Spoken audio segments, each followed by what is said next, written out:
Hello students, my name is Aman and welcome back to my channel school fellow classes. और guys, आज के इस video में मैं आपके सामने लेकर के आ गया हूँ चैप्टर नंबर 9 की एक्सरसाइजेज। एक्चुअली में ये बुक है प्राची पब्लिकेशंस की इंग्लिश ग्रामर के लिए क्लास 6th की। और हम आज करेंगे टेंस का जो सेकंड चैप्टर है कंटिन्यूअस टेंस वाला, उसकी एक्सरसाइज। इसके जो कंसेप्ट थे हम पहले ही एक वीडियो में देख चुके हैं और वो वीडियो ऑलरेडी अपलोडेड है। अगर अभी तक आपने वो वीडियो नहीं देखी है और आप डायरेक्टली ये वाली वीडियो देख रहे हैं तो आपसे मेरी हम्बल रिक्वेस्ट ये है कि आप पहले प्लीज़ इस वीडियो को ना देखें, क्योंकि इस वीडियो में हम सिर्फ एक्सरसाइज करेंगे। कंसेप्ट्स का इतना क्लैरिटी मैं आपको इस वीडियो में नहीं दे पाऊंगा, उसके लिए आपको इससे पहले वाली वीडियो देखनी होगी। अभी फिलहाल इस वीडियो में हम एक्सरसाइज करना स्टार्ट करते हैं। एक्सरसाइज नंबर 1 देखिए क्या बोलती है। Fill in the blanks by using verbs in simple present and present continuous. या तो ये जो हमको फिल इन द ब्लैंक्स दिए गए हैं, इनमें या तो हमको सिंपल प्रेजेंट टेंस की कोई वर्ब पुट करनी है या फिर प्रेजेंट कॉन्टिन्यूअस की। और हिंट के लिए इन्होंने यहाँ पर ब्रैकेट्स के अंदर भी वर्ड्स दिए हुए हैं, वर्ब्स दी हुई हैं। तो इसी को देखते हुए हमको या तो सिंपल प्रेजेंट में बनाना है इसको या प्रेजेंट कॉन्टिन्यूअस में। तो चलिए फर्स्ट देखते हैं। Every Monday Ashok fill in the blank his kids to badminton practice. अब देखिए यहाँ पर आपको ये हो सकता है कि यहाँ पर या तो सिंपल प्रेजेंट आएगा या प्रेजेंट कॉन्टिन्यूअस आएगा। दोनों के बारे में ही हम जानते हैं कि सिंपल प्रेजेंट क्या होता है और प्रेजेंट कॉन्टिन्यूअस क्या होता है। सबसे पहले बात करते हैं कॉन्टिन्यूअस की। कॉन्टिन्यूअस में आप लोगों को पता है जो कोई काम प्रेजेंट में जो हो रहा होता है वहां पर हम क्या यूज करते हैं, कॉन्टिन्यूअस। तो ये कोई ऐसा काम है जो प्रेजेंट में हो रहा हो। एवरी मंडे, हर मंडे की बात हो रही है। ये एक रेगुलर एक्शन है, एक हैबिचुअल एक्शन है। तो इससे आपको पता चल जाएगा कि ये कॉन्टिन्यूअस नहीं है, ये कौन सा है, सिंपल प्रेजेंट। और अगर आपको ध्यान नहीं है कि जो ये देखिए, for habits and repeated actions और इवेंट्स, मैंने आपको बताया था they watch television regularly, he drinks T in the morning every day. जो रेगुलर एक्शंस होते हैं, जो हैबिचुअल और रिपीटेड एक्शंस होते हैं, उन वहां पर हम सिंपल प्रेजेंट टेंस यूज करते हैं। तो ये जस्ट आपको क्लैरिटी के लिए था कि हर मंडे अशोक ले जाता है अपने बच्चों को बैडमिंटन की प्रैक्टिस के लिए। तो सिंपली क्या आ जाएगा, एवरी मंडे अशोक ड्राइव्स, ना कि every Monday Ashok is driving his kids to badminton place. वो तो बिल्कुल ही गलत हो जाएगा। यहाँ पर क्या आएगा, सिंपल प्रेजेंट टेंस में हम कैसी वर्ब यूज करते हैं, वर्ब की फर्स्ट फॉर्म के साथ SEIS लगाते हैं अगर सिंगुलर सब्जेक्ट हो तो जो अशोक है वो एक सिंगल बंदा है, सिंगुलर सब्जेक्ट है, तो इसके साथ वर्ब भी सिंगुलर ही आएगी। तो इसलिए ड्राइव ना लिख करके ड्राइव्स लिखा, क्योंकि ड्राइव्स जो है वो एक सिंगुलर वर्ब है। आई होप कि अभी तक आपको पता चल ही गया होगा कि SEIS लगाने से वर्ब जो है सिंगुलर हो जाती है। सेकंड है John dash a book right now. A book right now, अभी एक किताब वो क्या कर रहा है, पढ़ रहा है। तो ये कौन सा टेंस हो जाएगा जो प्रेजेंट में कंटिन्यू है, प्रेजेंट कॉन्टिन्यूअस टेंस। तो John is reading a book right now. तो जॉन जो है अभी एक किताब पढ़ रहा है। थर्ड है Jack and Hema fill in the blank work, जो है इसके ब्रैकेट में है लेट टुडे। ऑब्वियस सी बात है, ये क्या कौन सा टेंस है, Jack and Hema are working late today. Jack और हेमा जो है आज वो लेट तक काम करेंगे, मतलब आज वो लेट तक काम कर रहे हैं। फोर्थ है हाउ मेनी स्टूडेंट्स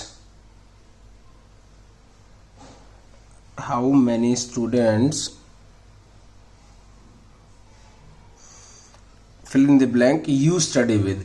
तो ये कौन सा टेंस आ जाएगा, how many students you are studying with. आप कितने बच्चों के साथ पढ़ रहे हैं। ये ऐसा टेंस है जो कि मतलब प्रेजेंट में कंटिन्यू है, अभी नहीं हो रहा है। जैसे मैं आपसे सिंपली पूछ लूं कि आपकी क्लास में कितने बच्चे हैं, तो मैं आपसे ये भी पूछ सकता हूं कि how many students are you studying with. आप कितने और बच्चों के साथ अब पढ़ रहे हैं। फिफ्थ है the phone is not they दिया है, तो इज नॉट रिंगिंग। आपको आई होप कि पता चल गया होगा कि ये इज क्यों आया है। इज जो है कॉन्टिन्यूअस में यूज होता है और सिंगुलर जितने भी सब्जेक्ट होते हैं उनके साथ हम इज यूज करते हैं, आई के साथ एम यूज करते हैं और यू, वी, दे या फिर जितने भी प्लूरल सब्जेक्ट होते हैं उनके साथ हम आर का यूज करते हैं, और सिंगुलर सब्जेक्ट के साथ मैंने अभी अभी आपको बताया कि इसका यूज करते हैं। क्वेश्चन नंबर 6 है, I am sorry I can't here you fill in the blank because everybody fill in the blank so loudly. I am sorry, मुझे माफ करो, I cannot hear you what you are saying. I cannot hear what you are saying because everybody is talking so loudly. मुझे माफ करिए, मैं नहीं सुन पा रहा हूं जो आप कह रहे हैं, क्योंकि हर कोई जो है वो बहुत जोर जोर से बात कर रहा है। तो ये ऐसा टेंस है जो प्रेजेंट में कंटिन्यू हो रहा है। और यहाँ पर ये जो आर है ये क्यों आया, क्योंकि यहाँ पर जो आई जो सब्जेक्ट था, आई एम सॉरी, आई मैं जो है सुन नहीं पा रहा हूं, तो मैं जो है इसका सब्जेक्ट है। आई को मैंने बताया ही था, sorry my mistake, I am sorry, literally I am sorry, I can not here you what you, ये जो वर्ड है ये इसका सब्जेक्ट है। मैं नहीं सुन पा रहा हूं जो तुम कह रहे हो, वट यू आर सेइंग, तो यू की वजह से यहाँ आर आया। बिकॉज एवरीबडी कहने को तो बहुत सारे लोग होते हैं, लेकिन इसका ट्रीटमेंट जो है सिंगुलर की तरीके से होता है। और अगर अभी आपको कंफ्यूजन हुई हो इसके बारे में कि ये सिंगुलर क्यों है, तो प्लीज इससे जो पहले से पहले वाला चैप्टर है सब्जेक्ट वर्ब एग्रीमेंट का, वहां पर ये चीजें हमने बहुत ही डिटेल में डिस्कस की थी। तो आई होप कि अगर आपने वो वीडियो देखी होगी तो वो आपको जरूर से भी पता होगा कि ये सिंगुलर क्यों है। These chocolates are बस simply made by my mother. Be की फॉर्म यहां पर पुट कर रहे हैं, These chocolates are made by my mother. I hate living in Seattle because it always rains. Because it always rains. ये जो Reigns जो मैंने लिखा है यहाँ पर, ये क्या है, ये एक वर्ब है। वर्ब के तरीके से हम इसको यहाँ पर यूज कर रहे हैं। वैसे तो रेन बारिश होती है, लेकिन हम ऐसे भी लिखते हैं इट इज रेनिंग। तो यहाँ पर जो रेन होता है वो क्या हो जाता है, एक वर्ब के तरीके से हम उसको यूज करते हैं। 9th है, look Andy is working in the garden. देखो एंडी जो है वो गार्डन में काम कर रहा है। तो ऐसा कोई चीज है जो प्रेजेंट में कंटिन्यू हो रही है, तो एंडी की वजह से यहाँ पर इज आ गया और वर्क के साथ आईएनजी लगा दी, तो ये प्रेजेंट में कंटिन्यूटी को शो कर रहा है। 10th है, she usually fill in the blank work during the week days but this week it's different. तो देखिए यूजुअली जो वर्ड है इसी से पता चल रहा है कि ये कोई हैबिचुअल एक्शन है, वह मतलब ज्यादातर काम करती है वीकेंड्स पर, लेकिन इस बारी कुछ डिफरेंट है। तो शी यूजुअली वर्क्स। वर्क्स क्यों आया, क्योंकि शी जो है एक सिंगुलर सब्जेक्ट है और वर्ब के साथ जब हम SEIS लगा देते हैं तो सिंगुलर बन जाती है। तो सिंगुलर सब्जेक्ट के साथ सिंगुलर वर्ब लगा दी, तो ये हमारा एकदम से ठीक है। आई होप कि आपको अच्छे से क्लियर हो रहा होगा। अभी सेकेंड एक्सरसाइज की बात करते हैं। इसमें देखिए सिंपल पास्ट या फिर पास्ट कॉन्टिन्यूस टेंस को फिल करना है। तो स्टार्ट करते हैं। I was reading when the lights went out. Go की सेकंड फॉर्म यहां पर मैंने यूज करी है। मैं पढ़ रहा था जब लाइट गई। तो ये एक ऐसा टेंस है जो कि पास्ट में कुछ समय के लिए कंटिन्यू रहा था। कहां तक, यहां तक, आई वॉज रीडिंग तक, ये कुछ समय के लिए पास्ट में कंटिन्यू रहा था। और ये वाला जो पार्ट है when the lights went out, ये कोई ऐसा एक्शन था जो पास्ट में कंप्लीट हो गया। तो यहां पर हमको दोनों टेंस देखने को मिल रहे हैं, सिंपल पास्ट भी और पास्ट कंटिन्यूअस भी। तो आई वॉज रीडिंग, मैं पढ़ रहा था, कंटिन्यू है, पास्ट में कंटिन्यू हुआ था कि मैं पास्ट में पढ़ रहा था कुछ समय के लिए। व्हेन द लाइट्स, जब लाइट्स चली गई। तो गो की सेकंड फॉर्म क्या होती है, वेंट। और मैंने आपको बताया था कि सिंपल पास्ट में कैसी फॉर्म यूज करते हैं हम, वर्ब की सेकंड। ऑब्वियस है, सिंपल है। सेकंड की बात करते हैं। माई फादर वॉज ड्राइविंग, मेरे पिताजी गाड़ी चला रहे थे। When his phone wrong, RANG, wrong, जब उनका फोन बजा, तो वो मेरे जो पिताजी थे वो ड्राइविंग कर रहे थे। James fill in the blank, repair his car. इसमें क्या आ सकता है? वॉज रिपेयरिंग भी आ सकता है, John was repairing his car, या सिंपली अगर ये इसको हम ऐसे लिखना चाहें जॉन रिपेयर्ड हिज कार, तो ये भी ठीक हो जाएगा मेरे हिसाब से।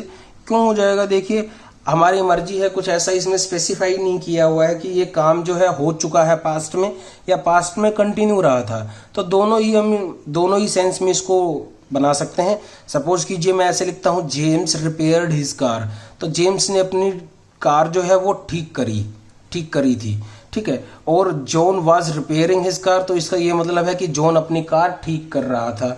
दोनों ही ठीक है, ज्यादा अप्रोप्रिएट रिपेयर्ड भी ठीक है और वाज रिपेयरिंग भी काफी हद तक ठीक है। ये यहाँ पर कंफर्म है, Julia was doing her homework at 8 o'clock। Julia was doing her homework at 8 o'clock। Fifth है I dash jog in the park, I was jogging, मैं जॉगिंग कर रहा था पार्क में। वेन टू स्क्विरल्स, स्क्विरल्स होती हैं गिलहरियां, इसकी स्पेलिंग आपको याद रखनी है, SQUIRRELS, क्रॉस्ड माई वे। क्रॉस का तो कोई चांस ही नहीं है क्योंकि ये पास्ट में है, और पास्ट में जो सिंपल पास्ट होता है वहां पर हम वर्ब की सेकंड फॉर्म यूज करते हैं।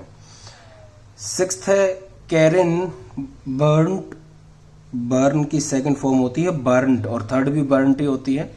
Karin burned her hand when she was ironing her clothes, Karin ने अपना हाथ जला लिया जब वो क्या कर रही थी? आयरनिंग कर रही थी। आयरनिंग होता है इस्त्री करना, प्रेस करना। जब वो कपड़ों को प्रेस कर रही थी, अपने कपड़ों को, तब उसने अपना हाथ जो है जला लिया। तो बर्न की सेकंड फॉर्म यहाँ पर बर्न्ट आ गई। हाथ जला लिया, ये एक पास्ट में ऐसा एक्शन है जो कंप्लीट हो चुका है, इसलिए यहाँ पर वर्ब की सेकंड फॉर्म यूज करेंगे। लेकिन वो आयरनिंग कर रही थी, वो जो है एक ऐसा काम है जो पास्ट में कुछ समय के लिए कंटिन्यू रहा था, तो इस वाले में जो वर्ब है वो कैसी आ जाएगी? कंटिन्यूअस वाली, यानी कि वॉज के साथ वर्ब की फर्स्ट फॉर्म के साथ ING। The girls learned their lessons, learned their lessons, learn की सेकंड फॉर्म आ जाएगी लर्न्ड। जो लड़कियां थी वो उन्होंने अपना जो लेसन था वो याद कर लिया था। तो ऐसा कोई काम नहीं है जो ये पास्ट में कंटिन्यू रहा हो, एक ऐसा काम है जो पास्ट में कंप्लीट हो चुका है, तो लर्न की सिंपली सेकंड फॉर्म आ जाएगी learned. The wind blew fiercely, the wind blew, blow की सेकंड फॉर्म होती है blew, BLEW, blew, and third form होती है blow, blew, blown. The wind blew fiercely या the wind was blowing fiercely, दोनों ही ठीक हो जाएंगे। कुछ ऐसा मेंशन नहीं है यहाँ पर कि ये जो काम है ये कंप्लीट हो चुका है या ये पास्ट में कुछ समय के लिए कंटिन्यू रहा था, दोनों ही इस केस में ठीक हो सकते हैं, कोई ऐसी वो नहीं है कि हार्ड एंड फास्ट। नाइन्थ है while she was speaking on the phone, speaking on the phone the milk boiled over, जब वह फोन पर बात कर रही थी तो ये जो काम है ये कुछ समय के लिए कंटिन्यू रहा था। द मिल्क बॉइल्ड ओवर, तो उस समय जो दूध था वो उबल गया था। When I was leaving the house this morning, the sun shone, shine की सेकंड फॉर्म होती है शोन। ये जब मैं अपने घर से निकल रहा था, यानी कि मैं अपने कहीं जाने के लिए अपने घर से निकल रहा था, तो ये ऐसा काम है जो पास्ट में कुछ समय के लिए कंटिन्यू रहा है, तो इसलिए यहाँ पर जो है वॉज लिविंग आ गया। The house this morning the sun shone brightly, तो उस समय जो था सूरज क्या था? तेज चमक रहा था, बहुत ही ब्राइटली चमक रहा था, तो शाइन की सेकंड फॉर्म क्या आ गई? शोन। आई होप कि आपको ये भी क्लियर हो गया होगा। नेक्स्ट एक्सरसाइज की तरफ आगे बढ़ते हैं, ये हमारा वीडियो का लास्ट टॉपिक है। Fill in the blanks with correct form of verb in the brackets in the future continuous tense. Simply future continuous के बारे में बात हो रही है। At 10, I will be watching the news. Pencil में चेंज कर लेता हूँ, ये थोड़ी ब्लंट हो गई है। I will be watching। अब देखिए गाइज, मैं एक एक चीज यहाँ पर एक्सप्लेन नहीं करूंगा कि बी क्यों आया, ING क्यों आया, ये जो कंसेप्ट हैं ये हमने पहले ही ऑलरेडी डिस्कस कर लिए हैं, इसलिए मैंने आपको स्टार्टिंग में बोला था कि ये वीडियो देखने से पहले इससे पहले वाला जो पार्ट 1 है वो प्लीज़ आप एक बारी देख लीजिए। मैं एक बारी लास्ट टाइम आपको एक्सप्लेन कर देता हूँ कि विल क्यों आया, बी क्यों आया और वॉच के साथ आईएनजी क्यों आया। ये फ्यूचर कंटिन्यूअस टेंस है, ये वो टेंस होता है जो फ्यूचर में कुछ समय के लिए कंटिन्यू रहेगा। ओके, तो यहाँ पर बता रहा है कि एट 10, यानी कि 10 का मतलब है 10 बजे, मैं 10 बजे न्यूज देख रहा हूँगा, तो आई के साथ जो है विल आएगा। और कंटिन्यूअस टेंस में फ्यूचर टेंस में कॉन्टिन्यूटी दिखाने के लिए बी तो आता ही है और प्लस वर्ब की फर्स्ट फॉर्म के साथ आईएनजी भी आता है। तो चलिए अब फटाफट से इसको हम कर देते हैं। Mahesh will not be playing all evening. Mahesh जो है पूरी शाम खेल नहीं रहा होगा। विल, ये देखिए ये क्या है, इंटरोगेटिव है। इंटरोगेटिव में मैंने आपको बताया था जो हेल्पिंग वर्ब होती है वो सामने निकल करके आ जाती है। Will they be fighting again, क्या वो दोबारा से लड़ रहे होंगे, FIGHTING। फोर्थ है this time next month we will be having a party. We will be having a party. अगले महीने, इस समय, मतलब जो अभी जो समय हो रहा है, मैं अभी बोल रहा हूं कि अगला जो महीना है उसके इस समय पे हम एक पार्टी कर रहे होंगे। They will not be doing their homework this afternoon. वे जो है इस दोपहर अपना होमवर्क नहीं कर रहे होंगे। सिक्स्थ है, ये फिर से इंटरोगेटिव है, तो हेल्पिंग वर्ब आगे निकल करके सामने आ जाएगी। Will you be walking home today, क्या तुम आज घर पैदल चल करके जा रहे होगे। Seventh, will she be eating at 6, क्या वो 6 बजे अपना खाना खा रही होगी। एट्थ है विल ही, ये सारे इंटरोगेटिव सेंटेंसेस हैं, तो इसलिए यहाँ पर जो विल शैल है वो पहले निकल करके आ जाता है। Will he be driving to Manchester. Manchester एक शहर है इंग्लैंड के अंदर। नाइन्थ है tonight we will be learning for our maths test tomorrow. 10th है at midnight he will be sleeping. तो ये था गाइज कॉन्टिन्यूस टेंस के बारे में। जैसा कि मैंने आपको इससे पहले वाली वीडियो में बताया था कि ये बहुत ही इजी है और आई होप कि आपको इजी ही लगा होगा। इजी नहीं लग रहा है तो कोई बात नहीं, एक दो बारी वीडियोस देखिए, थोड़ा आपको कंसेप्ट की क्लैरिटी मिल जाएगी। तो ये जो एक्सरसाइज हैं इनको रटने की आपको जरूरत नहीं पड़ेगी। इसलिए मैं आपको बार बार ही कहता हूं कि सिर्फ एक्सरसाइज को भरने के लिए आप प्लीज ये वीडियोस मत देखिए। अगर आपको देखनी ही है तो अपने नॉलेज गेन करने के लिए देखिए। डजंट मैटर कि उसके लिए आपको एक बारी वीडियो देखनी पड़े या 10 बारी देखनी पड़े। जब तक कंसेप्ट क्लियर नहीं हो जाते आप बार बार ही वीडियो देखिए, और जब आपको कंसेप्ट क्लियर हो जाएंगे तो ये वाली वीडियो देखने की आपको लिटरली कोई जरूरत नहीं पड़ेगी, क्योंकि जो भी इसमें हमने फिल इन दी ब्लैंक्स में जो भी कंसेप्ट लगा करके इनको फिल आउट किया है वो सारे कंसेप्ट जो है हमने डिटेल में डिस्कस किए थे इससे पहले वाली वीडियो में। तो आप एक बार वो वीडियो देख लोगे तो फिर ये वीडियो देखने की जरूरत जो है आपको सिर्फ चेक करने के लिए होगी कि मैंने जो है एक्सरसाइज सही फिल करी है या नहीं। तो आई होप कि गाइज जो मैं आपको समझाना चाह रहा हूँ वो आप समझ रहे होंगे, क्योंकि अल्टीमेटली समझने से ही बात बनेगी, रटने से बात नहीं बनेगी। तो गाइज फिलहाल इस वीडियो में इतना ही, फिर नेक्स्ट वीडियो में मिलेंगे, उसमें हम परफेक्ट टेंस करेंगे। बड़ा ही इंटरेस्टिंग और इम्पोर्टेंट ये चैप्टर है, थोड़ा ट्रिकी भी है, मुश्किल तो नहीं कहूँगा मैं, थोड़ा ट्रिकी है, थोड़ा समझने में थोड़ा सा टाइम लगेगा, लेकिन ऐसा कुछ नहीं है कि समझ नहीं आएगा। बहुत अच्छे से करेंगे इसको, और फिर इसके बाद इसकी एक्सरसाइजेस भी हम नेक्स्ट वीडियो में करेंगे। तो फिलहाल के लिए गाइज आप इसी वीडियो को देखिए, सिंपल टेंस करिए, फिर कॉन्टिन्यूस टेंस करिए, देन उसके बाद हम करेंगे परफेक्ट टेंस। तब तक के लिए, जब तक नेक्स्ट वीडियो नहीं आ जाती, आप अपना ख्याल रखिए, अच्छे से पढ़ाई कीजिए, और चलिए गुड बाय।